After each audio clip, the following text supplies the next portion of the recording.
Life was like a box of chocolates. Run, Forrest, run! GambiCast.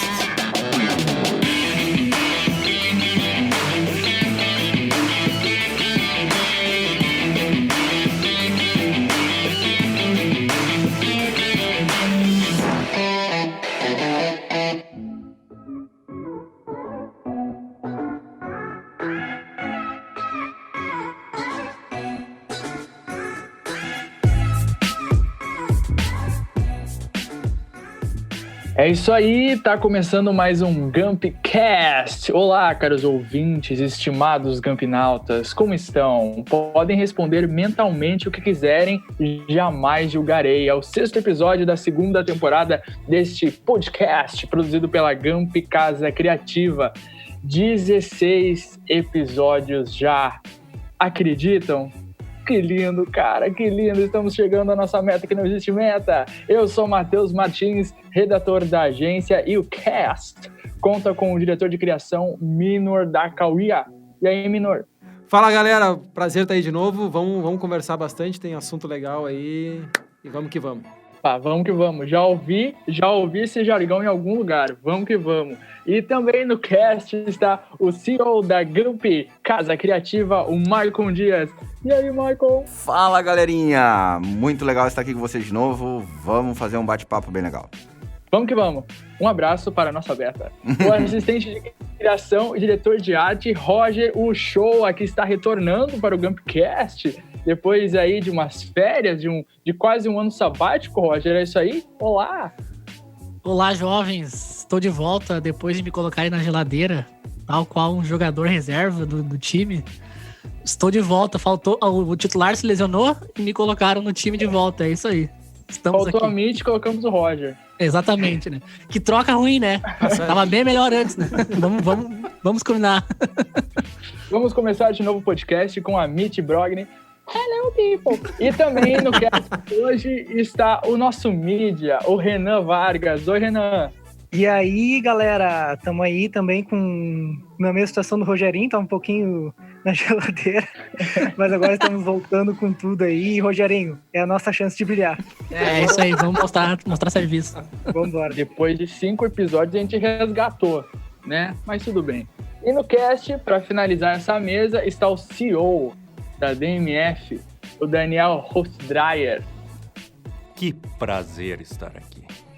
Inclusive, toda vez que eu falo o nome do Dani, eu não sei se é Dreyer ou se é Dryer. É Dryer, criatura, é Dryer. É Dryer, Nossa, é Dryer. meu mundo caiu agora. Dreyer é aquele Porque drink. já me corrigiram e eu não lembro da correção. Então fica aqui, Dryer. Tá bueno? Tá bueno. Esta é a forma correta. Alguns continuam gravando de casa, outros no estúdio com toda a segurança e distanciamento, mas a técnica de áudio, é claro que continua sendo dele, do nosso parceiro, o Betinho do Estúdio Onyx. Um abraçaço para ele. Quem quiser gritar uhul, Betinho, pode gritar. Agora é o momento. Betinho, uhul. Betinho! Eu gosto de ser do contra.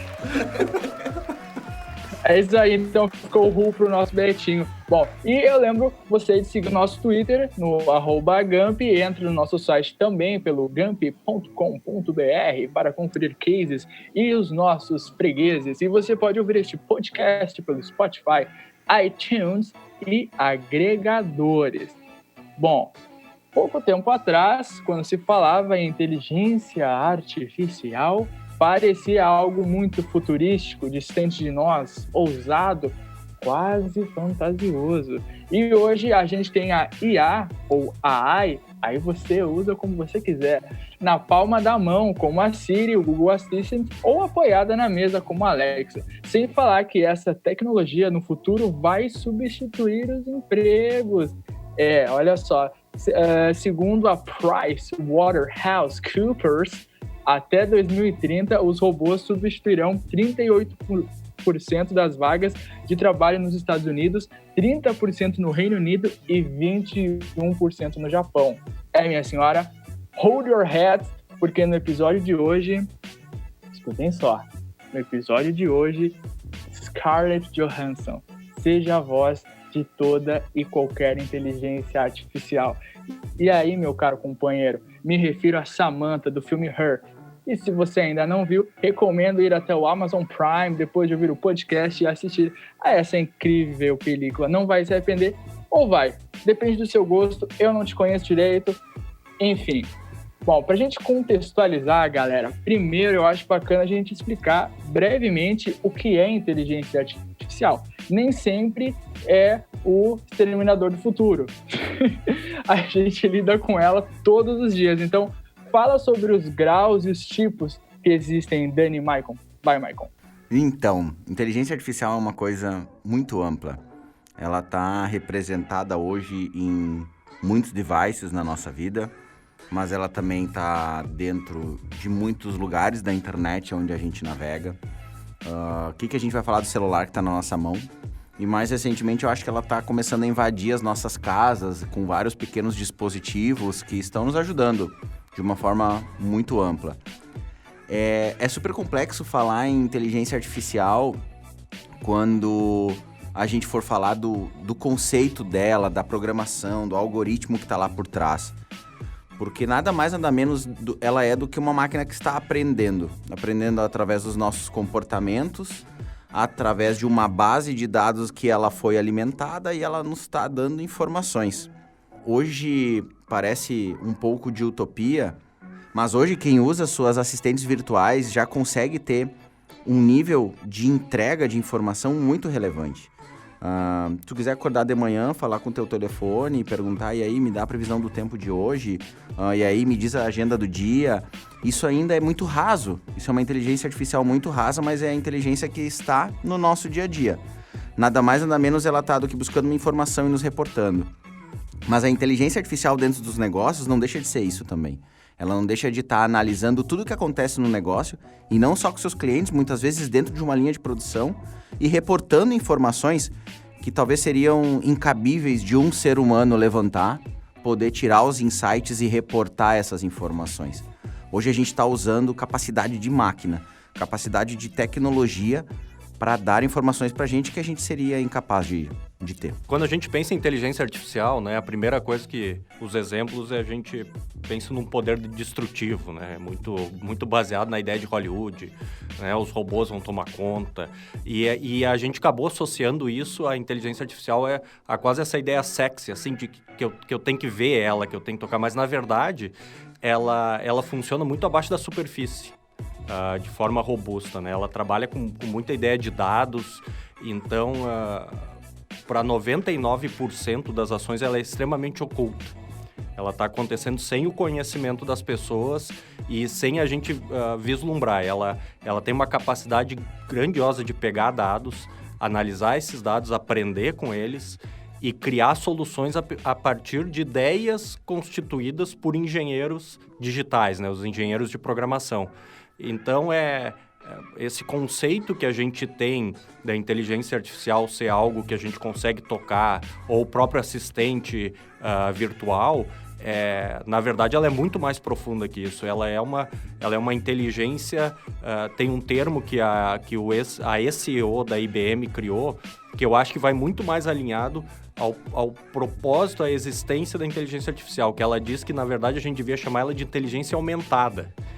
Porque ela é a capacidade que a gente tem de pegar a informação que a gente tem, computar e criar soluções a partir de uns dados monstruosos, né? Exatamente isso que o Mike falou.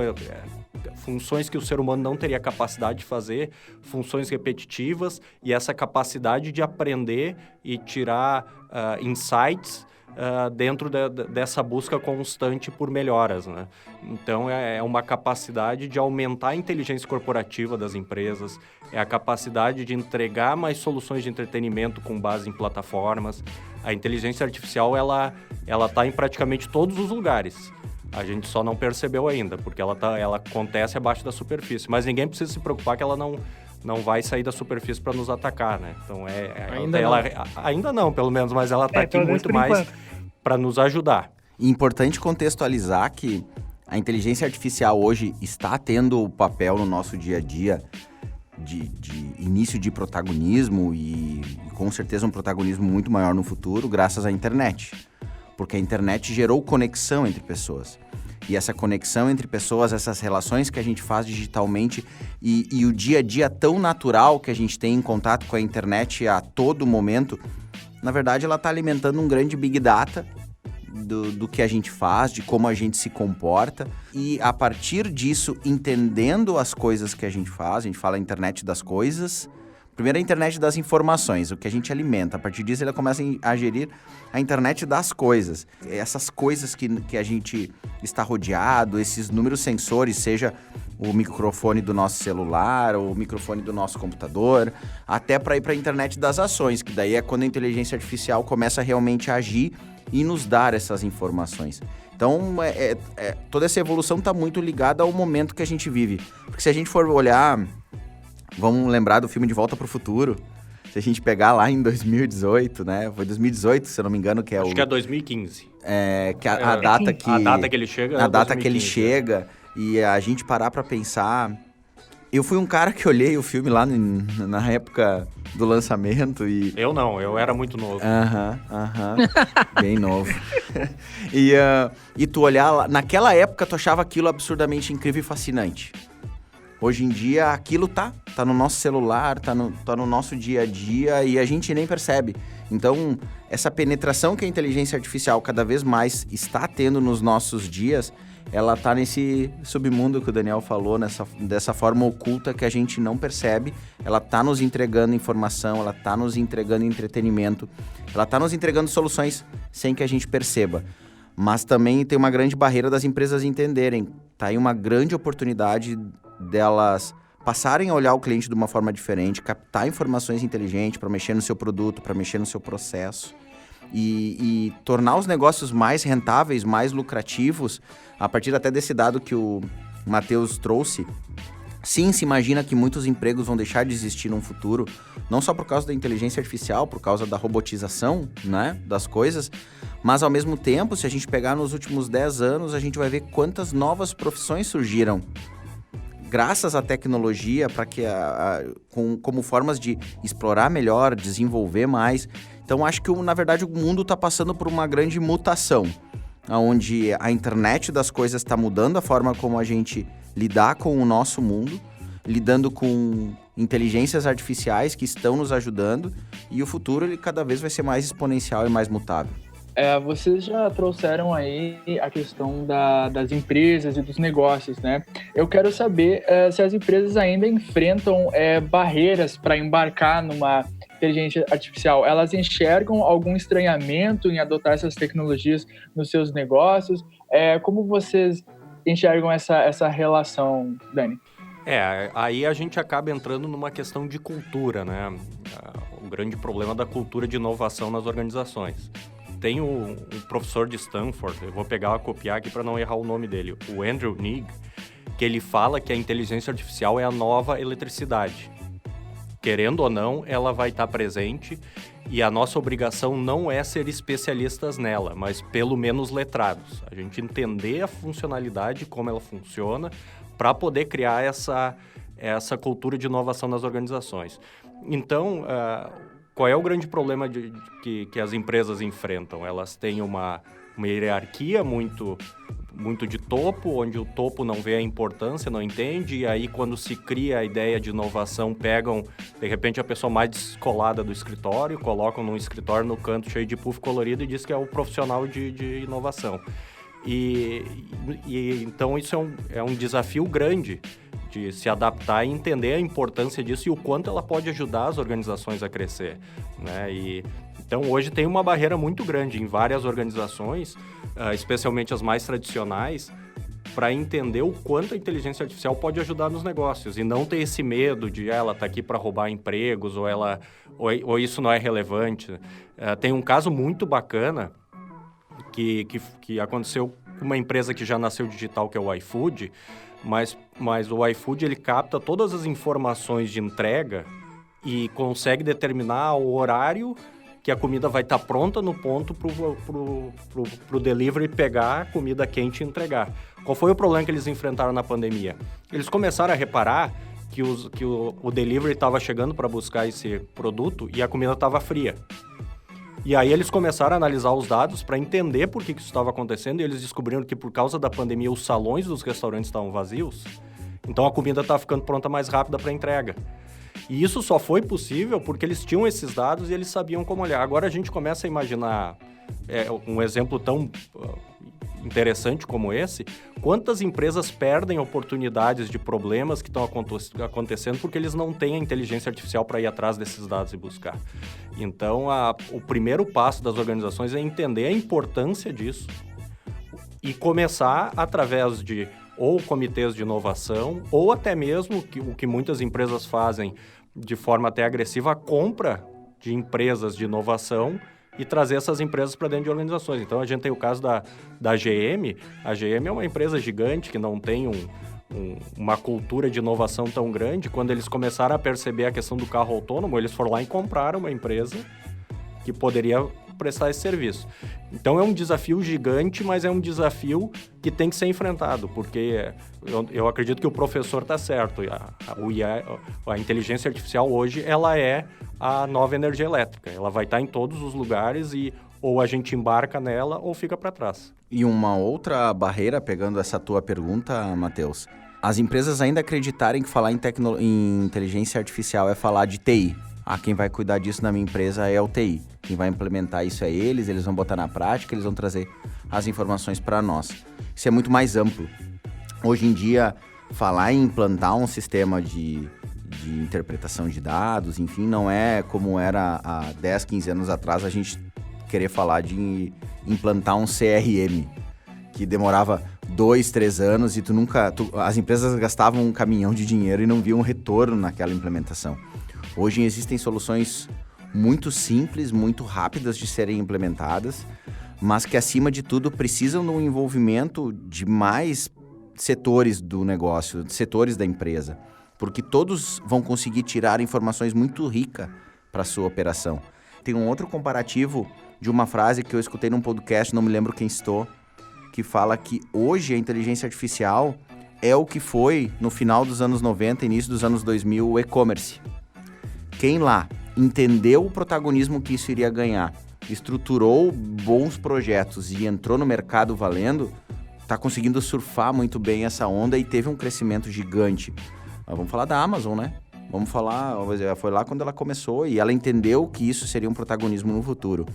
As empresas que entenderem hoje que a inteligência artificial ela vai enriquecer muito o negócio e investirem, vão ser grandes protagonistas no futuro. Até pegando esse gancho da Amazon, tem um caso muito bacana que mostra o quanto a inteligência artificial consegue ser relevante em coisas muito pequenas. Uma das estratégias da Amazon é o Amazon Video, do Amazon, que faz parte do pacote do Amazon Prime. O Amazon Prime é uma estrutura que para a Amazon não gera lucro, mas eles conseguiram, através de cruzamento de informação, descobrir que assinantes do Amazon Prime que utilizavam o Amazon Video adquiriam mais tênis na plataforma, compravam mais calçados. Tu só consegue ter esse tipo de insight quando tu tem dados, e não só os dados, mas saber como usar esses dados. Agora imagina o quanto seria desafiador pegar esses dados e um ser humano pegar e começar a analisar, o Maicon tem o Amazon Prime e ele comprou esse tênis, o Miner fez... A inteligência artificial consegue trazer esses resultados e eles conseguem cruzar essas informações e dar esses insights, dizer, o Amazon Prime Video, ele talvez não seja rentável, mas ele está sendo rentável por outros caminhos. Isso é um de muitos exemplos da força que a inteligência artificial pode trazer para os negócios. Eu acho que assim, só para complementar um pouquinho ali da questão do Maicon, né? O Maicon comentou que a gente tem muita possibilidade, né, a partir da inteligência artificial. Eu acho que isso acaba atrapalhando um pouco as empresas a identificarem o que elas podem aplicar dentro do seu contexto, né? Eu acho que por a inteligência artificial ela ter um leque tão grande de, a gente tem aí dados de 1949, dados muito antigos de inteligência artificial, por exemplo, a questão do Alan Turing, né, daquele filme O Jogo da Imitação, que ele desenvolveu uma máquina para interpretar os comunicados da Segunda Guerra Mundial, lá do exército alemão. Então, a gente tem um histórico muito grande e uma possibilidade muito grande de utilização dessa tecnologia. E eu acho que acontece muito das empresas olharem para isso de uma forma meio nebulosa ainda, né? Porque, nossa, a gente tem tanta coisa, mas o que se aplica na minha empresa? E eu acho que justamente por isso, por ela ter vários aspectos, várias possibilidades de aplicação, ela se adapta a muitos contextos. Então, desde a empresa pequena, ela pode, sim, usar a inteligência artificial, seja através de um chatbot no site, um e-commerce. Então, tem alternativa para todo mundo. Eu acho que, por ser um assunto tão nebuloso ainda, né, porque os gestores acabam, não, vamos deixar isso que nem o Maicon falou, né, vamos deixar isso para minha equipe de TI cuidar, não ver isso de forma estratégica, eu acho que também acaba atrapalhando um pouquinho, né, na implantação dessa tecnologia dentro das empresas. E acho que a gente também tem um bom exemplo, até no campo da publicidade, que a gente viu no evento do Spotify em São Paulo, né? Até a gente falou na agência disso, que o Spotify, com poucos anos de atuação no ramo do podcast, eles já tinham dados, por exemplo, que pessoas que escutam podcast têm maior tendência a comprar produtos do que pessoas que escutam só música. As pessoas costumam confiar mais nos anúncios que são feitos em podcast. As pessoas que escutam podcast ficam mais tempo na plataforma, né? Então, consomem mais anúncio, mais conteúdo. Então, a gente tem vários exemplos, desde empresa pequena, gigantesca, que basicamente eles analisam todo o comportamento do usuário, né? Desde o que ouve, o que escuta, o que navega. E eles podem transformar tudo isso em publicidade depois, né? Bom, a gente já falou, então, que a inteligência artificial ela é muito conhecida e muito utilizada para coleta de dados, né? E essa questão que o Roger já direcionou para publicidade é bem interessante, né? Mas, Renan, como ela é usada para direcionar publicidade personalizada para cada usuário, despertando a vontade de compra, despertando o desejo, gerando consumo, como é que é isso? Bom, Matt, daí a gente tem uma questão muito ampla também, né? Porque a cada movimento que a gente tem no digital, no âmbito da internet, acaba sendo uma forma de abastecimento para várias plataformas digitais, né? As mais conhecidas aí que a gente tem de anúncio, né? De mídia digital, Facebook, Instagram, Google, YouTube, né? E aí a gente vai abranger um leque muito grande de ferramentas que coletam esses dados. Então, a gente vai ter aí possibilidade, essas ferramentas vão acabar captando nossos dados de interesse, nossos dados de comportamento, nossos dados geográficos. Então, ali na questão do Facebook, né, ele vai pegar as publicações que a gente curte, as publicações que a gente mais comenta, o perfil dos nossos amigos, o nosso local né, a nossa geolocalização.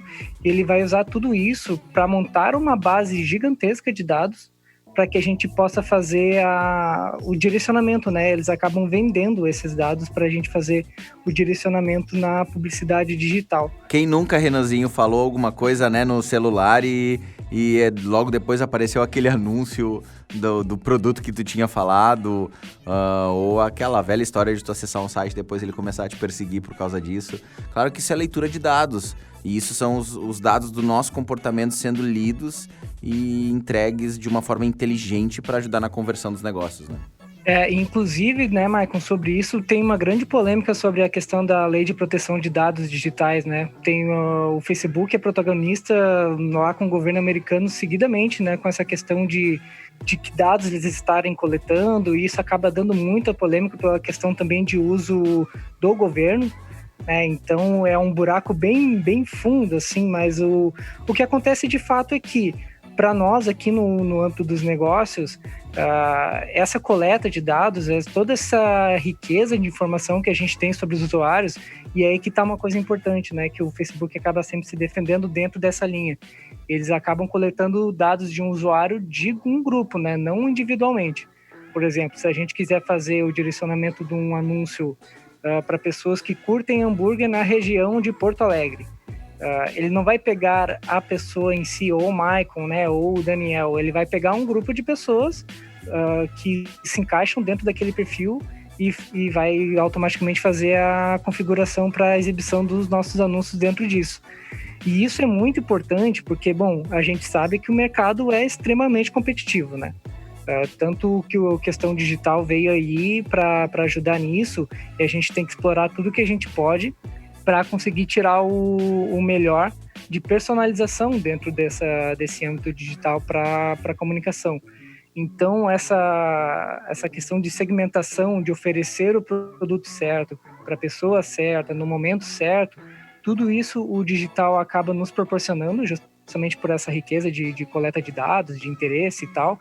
E então, cada pesquisa que a gente faz no Google, cada aplicativo que a gente baixa, a gente acaba fornecendo dados para que as empresas possam fazer, através dessas plataformas do Facebook, Twitter, Instagram, enfim, acabam tendo a possibilidade de oferecer diversos anúncios personalizados para o momento que a pessoa está vivendo. Ou seja, que nem o Michael comentou da questão de comentar algum produto, né? E logo depois ele aparecer no feed, e é muito isso, assim.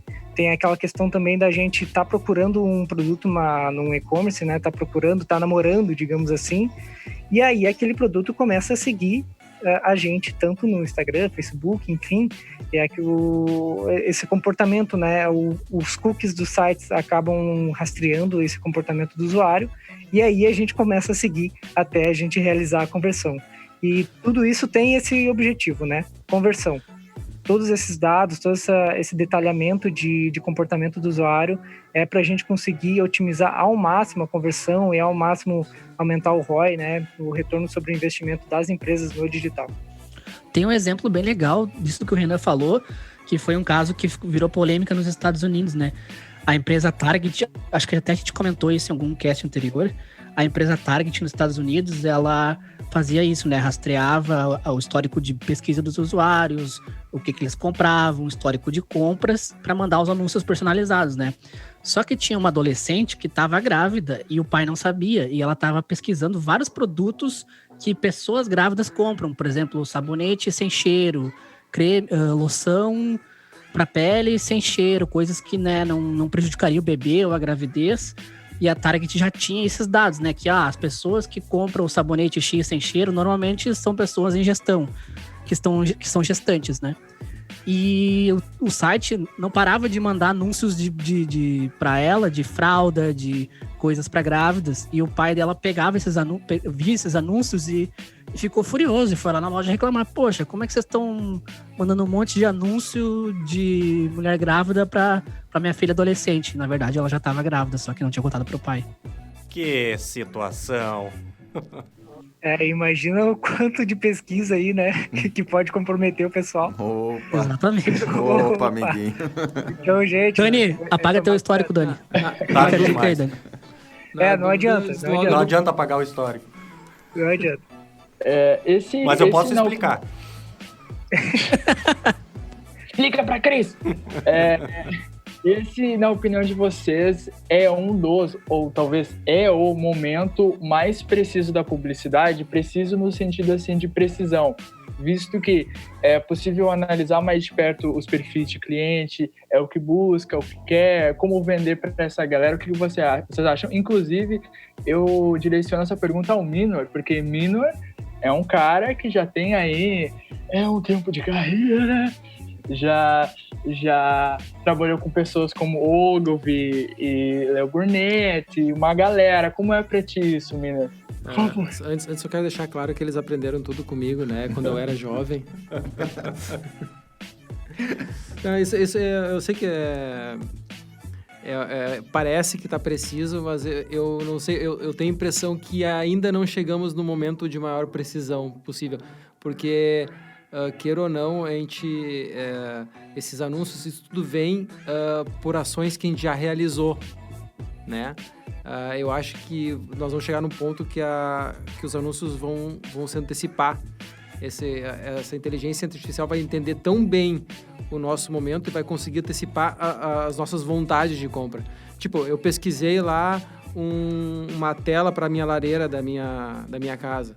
Só que pode ser que eu pesquisei ele, mas eu comprei no Ferreira ali perto e eu já estou precisando de outra coisa. E daqui a pouco essa inteligência artificial vai conseguir entender os tempos, os timings dessas compras e conseguir antecipar que eu não preciso mais dessa tela, que eu estou precisando, na verdade, de alguma outra coisa relacionada ali na frente, sabe? O momento atual, com certeza, é o mais preciso, mas eu acho que dá para ser mais preciso ainda e é uma coisa que vai vir na sequência, não vai demorar muito. Eu vou pegar 2 pontos para citar a partir do que tu comentou, Minor, que é o seguinte: a gente vai começar a viver uma era da economia preditiva. Porque com um grande volume de dados na internet e os algoritmos, as máquinas conseguindo fazer as análises desses dados, elas conseguem entender comportamento. Aquele determinado grupo de pessoas tem um determinado comportamento durante um tempo e geralmente depois desse determinado comportamento, elas executam tal ação. E quando tu começa a ter muitos dados que começam a conciliar, tu consegue prever o que vai acontecer lá na frente.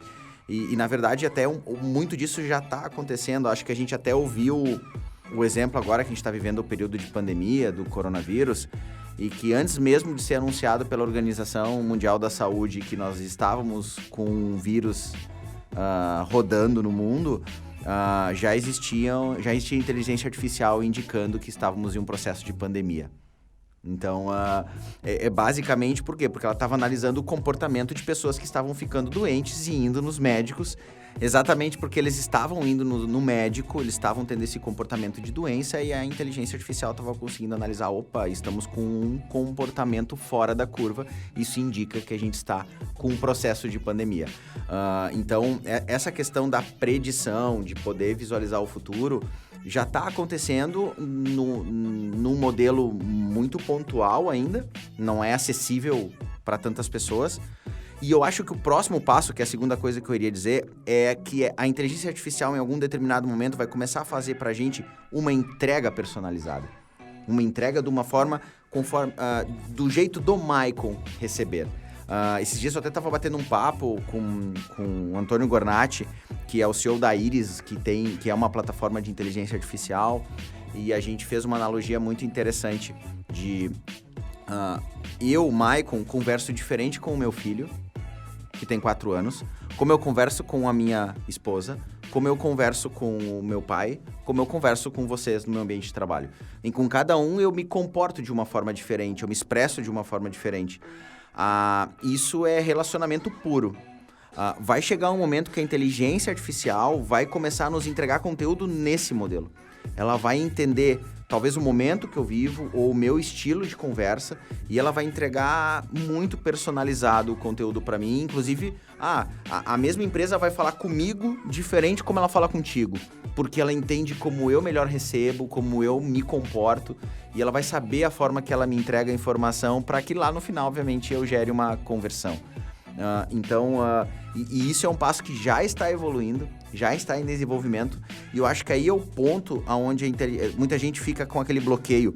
Inteligência artificial vai robotizar atendimentos, inteligência artificial vai deixar a coisa mais fria.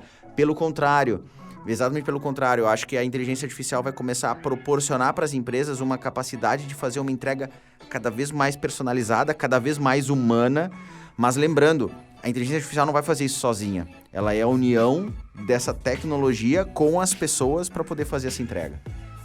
É isso que eu ia comentar, muito importante, né? A gente tem essas possibilidades hoje já e futuramente serão totalmente automatizadas, mas a gente tem muito essa questão do humano estar ali, né? Da gente conseguir entender o que essa ferramenta o que ela possibilita, né? E a gente, a partir daí, começa a personalizar as coisas cada vez mais. E ver que esse conceito vai muito, muito alinhado com a ideia de inteligência aumentada, né? De vez de artificial. Ela não tem nada de artificial, ela tem de aumentar essa capacidade, aumentar a entrega, ela tem um propósito de melhorar toda essa experiência quando a gente fala, né? E entrando nessa questão de precisão, é importante a gente dividir isso em 2 momentos. A gente tem a questão de precisão de coleta de dados, que hoje a gente é muito bem estruturado nesse sentido, né? Localização hoje, geolocalização pelo celular, comportamento de aplicativos, sites que eu sigo. A nossa capacidade de coleta de informações hoje, ela é muito boa. O grande desafio é o que fazer com tantos dados. E aí a gente consegue ver uma curva de evolução muito grande, porque há uma década atrás, o trabalho era exatamente coletar dados. Quanto mais dados a gente conseguia coletar, melhor. A gente só não sabia o que fazer com eles. A gente tinha dados. Hoje, a gente já está começando a diminuir a quantidade de dados que a gente coleta ser mais inteligente e utilizar eles da forma correta. Então, a gente está diminuindo a quantidade.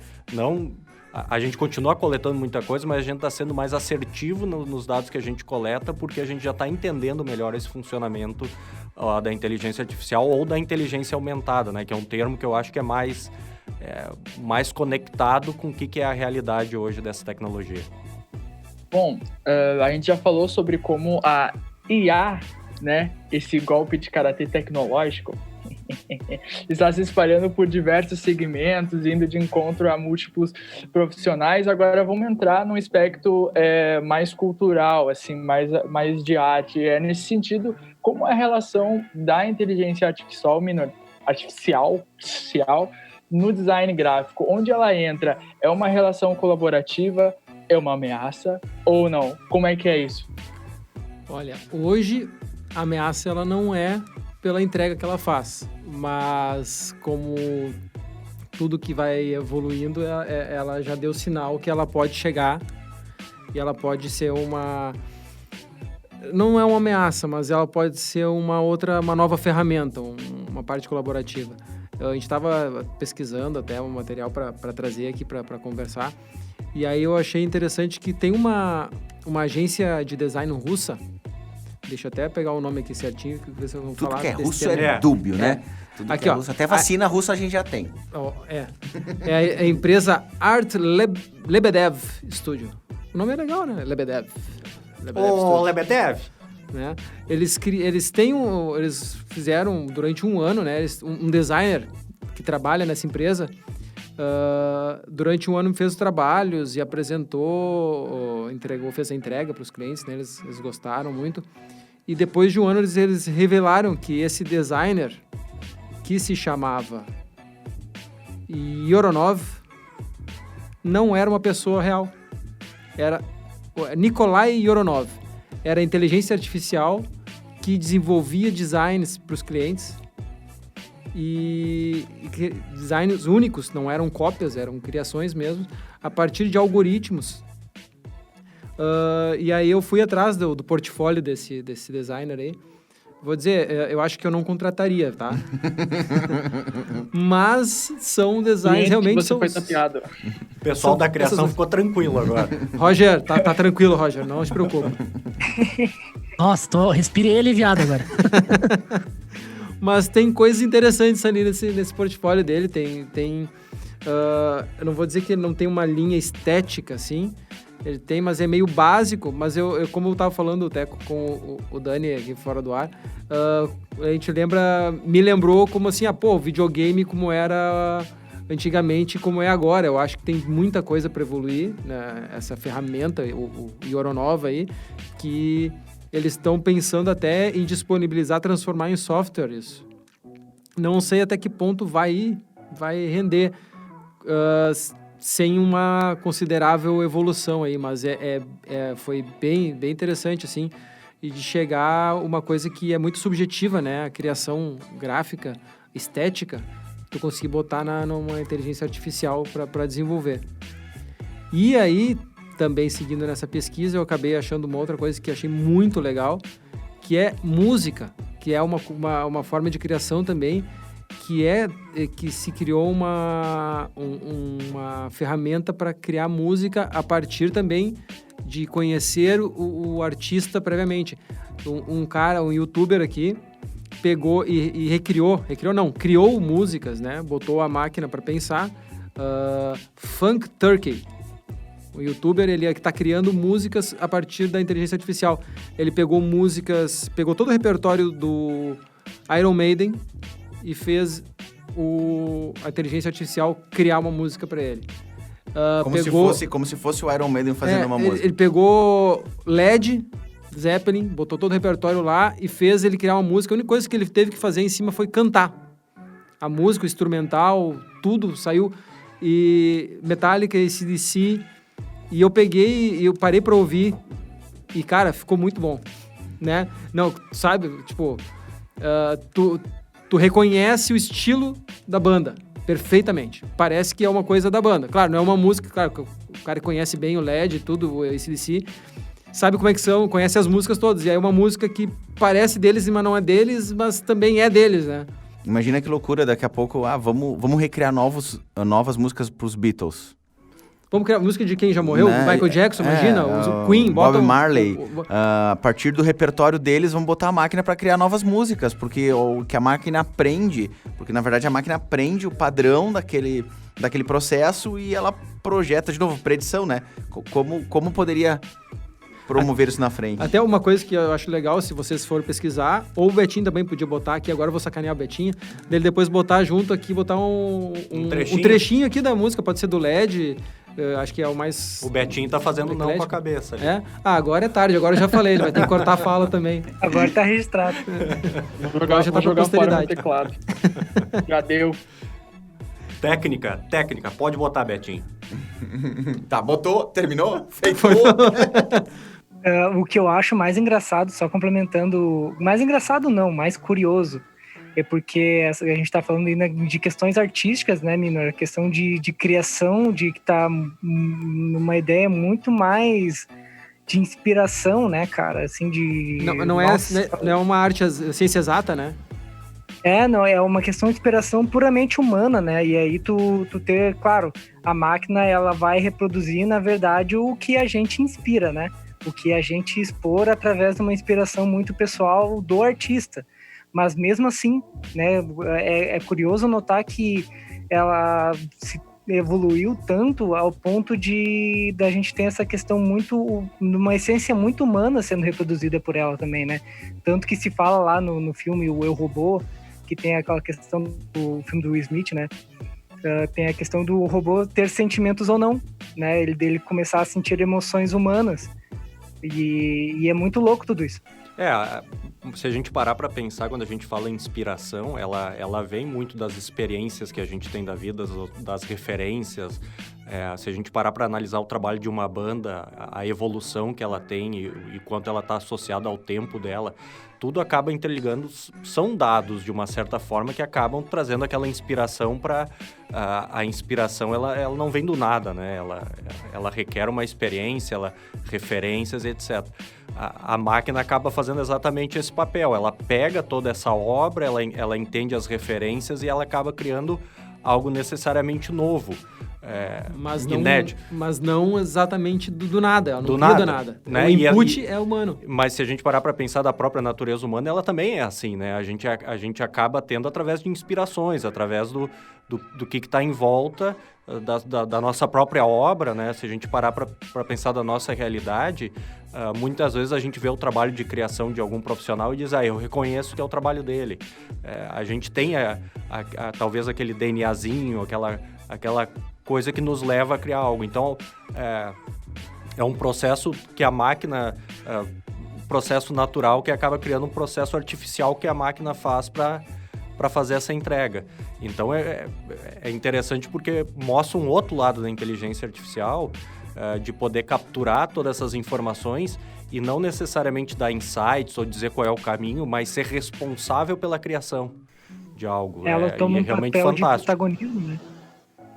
Seguindo ainda nessa questão do som, da arte, a inteligência artificial colabora muito também para o entretenimento, né? Como serviços de streaming utilizam em suas plataformas e como ela ajuda na escolha para a gente ouvir ou para a gente assistir alguma produção no catálogo. Inclusive, episódio passado falamos sobre o arquivo Netflix, então pode ir lá conferir. Como é que é essa fusão da inteligência artificial e do streaming, Dani? De novo, a gente acaba entrando na Netflix, né? Mas ela é um grande referencial de mercado. Uma das coisas interessantes para começar, os thumbs que a gente vê lá na plataforma, os thumbs são personalizados. Eles conseguem ver dentro do que tipo de filmes a pessoa curte. Então, vamos dizer uma comédia romântica. Eles colocam uma comédia romântica lá, mas eu gosto muito de filmes de ação. A Netflix acaba escolhendo, a inteligência artificial deles, um frame do filme que se assemelha a uma cena de ação e ele me passa isso para aquele conteúdo ser mais atrativo para mim. Então, esse já é o inicial que eles determinaram 3 tipos de thumbs para o perfil da pessoa. Então, um é mais associado à aventura, um é mais romântico, o outro é mais neutro. Então, já começa com esse tipo de ação para eles conseguirem atrair o teu olhar. E no momento que tu tá navegando, eles estão capturando todos os teus dados, os teus hábitos de navegação. Que tipo de filme tu olha, quanto tempo tu fica em tal seriado ou tal filme, se tu assistiu ele só por 5 minutos, por que isso aconteceu, qual é a tua lista de espera, tudo eles estão capturando, a hora que a gente assiste.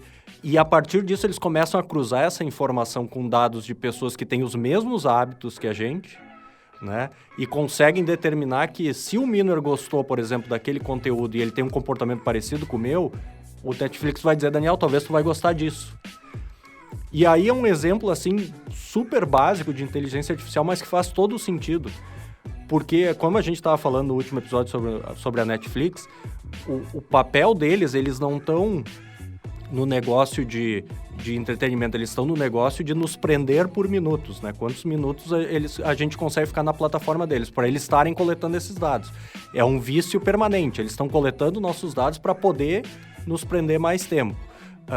Então, existe toda uma mecânica na Netflix de coletar tudo que a gente faz, todos os nossos hábitos, para nos entregar um conteúdo mais assertivo. Então, imagina a quantidade de dados que são gerados. Tem um outro exemplo que não é necessariamente de entretenimento, mas eu acho que vai bem dentro dessa linha. Tinha um banco britânico de empréstimos rápidos online. E uma dos determinantes que eles tinham para oferecer mais ou menos crédito, e pensem que isso era tudo por forma de aplicativo, era os usuários que conseguiam ter a bateria sempre cheia do celular.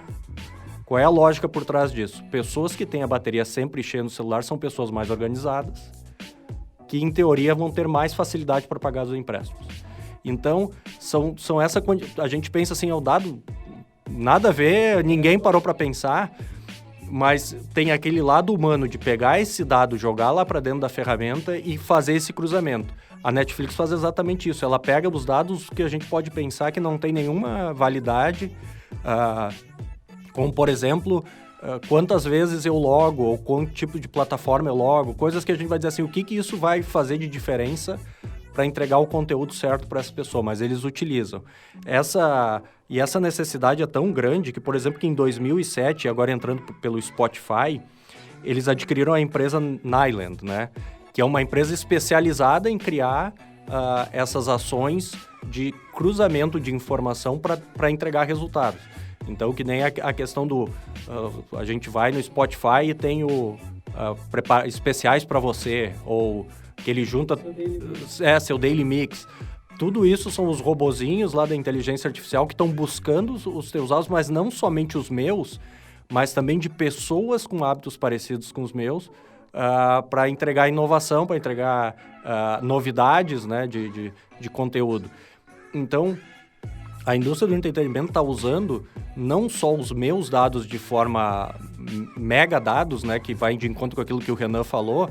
Ele não está capturando meu dado para dizer assim, eu quero saber o que o Daniel faz. Ele está capturando os dados de todas as pessoas e ele cruza essas informações por comportamento para entregar o conteúdo certo. Então, na Netflix, seja pelo thumb que a gente vê, seja pela ordem que os filmes aparecem lá, as categorias, comédia, isso tudo é personalizado.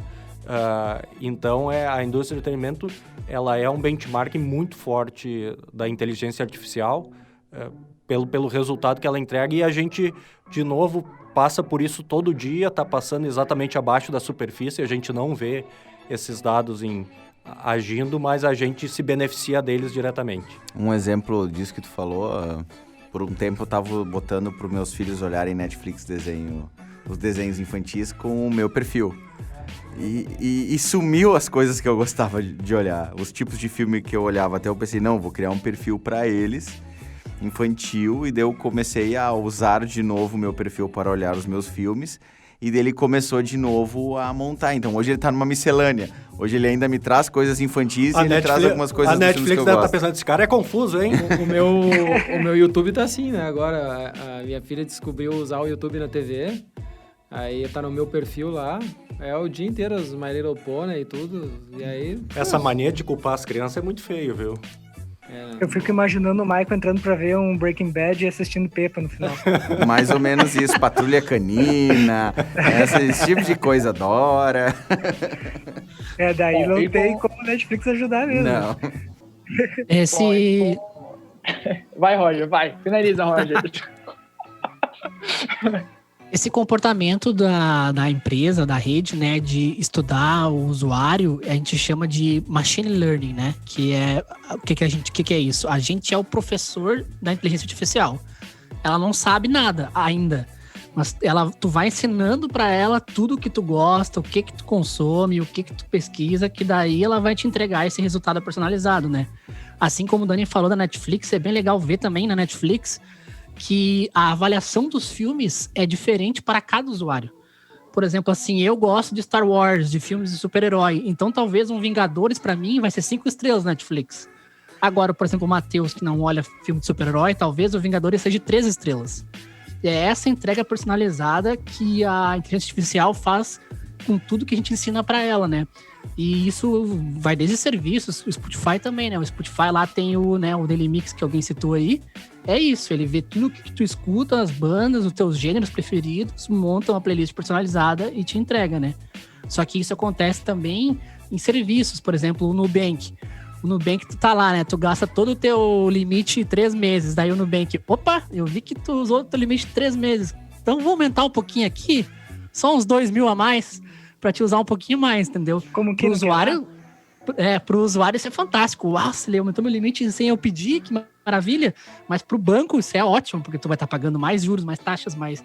Enfim, né? Tu vai estar consumindo mais, as pessoas, os credores vão estar ganhando mais. Então, a inteligência ela pode ser usada de várias maneiras, né? Desde entregar uma experiência ou até entregar um anúncio personalizado, né? E isso tudo ela aprende sozinho. É você que vai ensinando sem saber o que tu gosta, né? Bom, agora com esquizofrenias parentais, limites de banco aumentados e músicas compostas por inteligência artificial, eu finalizo o bate-papo desse Gumpcast. Ah, não. Não. Nossa, muito bom. Bom, vamos para as nossas dicas. Vai, Miner. Tá contigo. Comigo.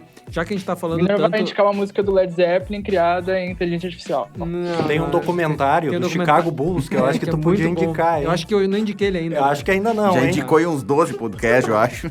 Não, mas vamos seguir no Netflix. Tem uma... Já que a gente tá falando de inteligência artificial, quem sabe tem um seriado muito bom que é o Explicando a Mente, do Netflix, tá?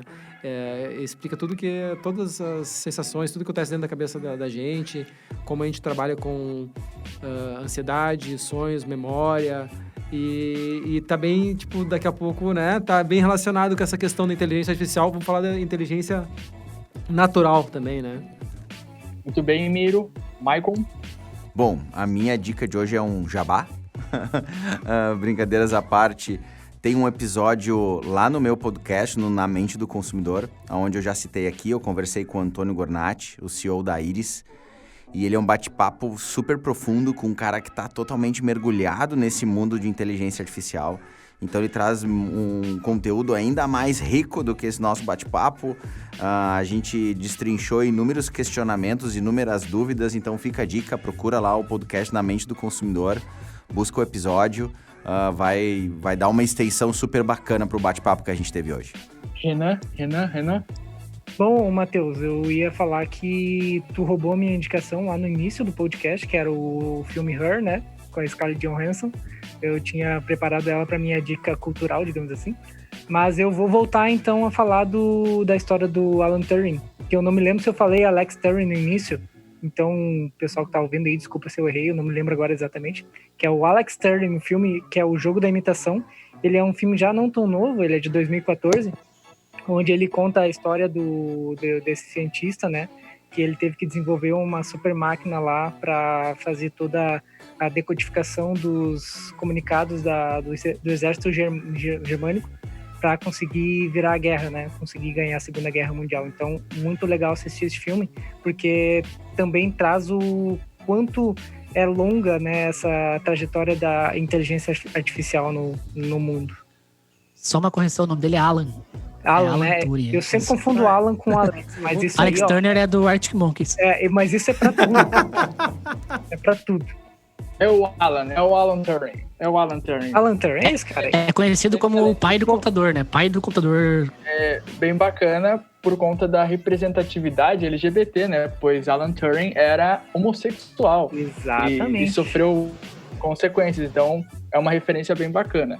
Muito bom. Daniel, A minha dica é mais leve, é o documentário Ligue Já, que em inglês é Mucho, Mucho Amor, The Legend of Walter Mercado, que é o astrólogo das celebridades dos anos 90. É um documentário que celebra a vida dele. Ele é falecido em 2019 e quem é dos anos 90 lembra dele com os comerciais do Ligue Já e previsões de quem ganharia a Mega Sena e coisas assim. E realmente ele estreou no Festival Sundance de 2020 e foi ovacionado e ele realmente é um documentário que vale muito a pena ver, porque conta tudo como ele começou como ator. Ele é de Porto Rico e surgiu e ele literalmente conquistou o mundo, presidentes, políticos, e ele era espalhafatoso, com roupas coloridas, assim. Quem não conhece vale muito a pena ver, e quem lembra do Walter Mercado vale a pena ver para relembrar esses momentos. O documentário está na Netflix, então quem tá com o celular ligado, a inteligência artificial já vai capturar isso e já vai jogar lá para a playlist de vocês para curtir. Vale muito a pena. Liga já. Rogerinho. Então, hoje eu trouxe uma série da Amazon Prime, que é a série Upload, que tem tudo a ver com o nosso assunto. A série se passa num futuro não tão distante, né? Onde já existe inteligência artificial para todos os lados. E conta a história de um rapaz que morreu dentro de um carro autônomo. E a consciência dele é transferida para um mundo de inteligência artificial. Só que nesse mundo, as pessoas do mundo real conseguem conversar com as pessoas que estão mortas, mas com a consciência numa inteligência artificial, né? Essa série é bem legal. Não duvido que isso não exista no futuro aí, quem sabe, né? Vale a pena ver, 8 episódios, uma série de comédia com um pequeno drama no fundo. Bem legal, vale a pena. E inteligência artificial para todos os lados. Shows. Bom, a minha dica para finalizar o episódio é o app Scorgs. Scorgs é um aplicativo que faz catalogação dos discos que tu tem. Então, eu sou um cara que gosta muito de música e gosto muito de mídia física ainda. Tu pode ir adicionando lá os discos que tu tem, ele mostra o teu patrimônio em dinheiros, né? Então, tu pode colocar também discos, fita cassete, CDs, DVDs, enfim, tudo à venda, além de poder também colocar os discos que tu quer comprar, tipo uma wishlist, né? E ele vai avisando onde tem. Ele também mostra a localização de lojas vinculadas que tu pode comprar e pesquisar, né? Por exemplo, aqui no Novo Hamburgo tem a Jamesons Raros e a Rocos Porros, que estão cadastradas lá, e daí tu pode falar com os caras e pesquisar os discos que tu mais tem vontade de ter e de comprar ou de vender. Então, é bem massa para quem gosta de vinil, para quem gosta de CD, para quem gosta de colecionar. Fica aí, é o app Scorgs. Fechou? E assim a gente finaliza o nosso Gumpcast de hoje, galera! Uhul! Mais um, 16º, hein? Recadinhos de sempre, segue a gente no Twitter pelo @Gump, confere o nosso site em gump.com.br, ouça o podcast, ouça o Gumpcast pelo Spotify, iTunes e agregadores nas quintas-feiras, entre o meio-dia e as 2 da tarde. Nossa margem de postagem pra te ficar lá dando F5, tá? Eu sou o Matheus Martins e no elenco está Roger Shoa. É isso aí, galera. Estamos aí de novo, mais uma vez, e dessa vez voltamos pra ficar, eu acho. Não sei. Olha. Fica ao critério do técnico. Depende do Minor, tudo depende do Minor. Daniel Host Dreyer. Valeu, jovens. Marcon Dias. Valeu, galerinha. Até a próxima. Renan Vargas. Valeu. Até a próxima, galera. E Minor da Cauia. Valeu, gente. Foi um prazer inenarrável. É isso aí, foi massa. A gente volta logo. Até mais. Tchau.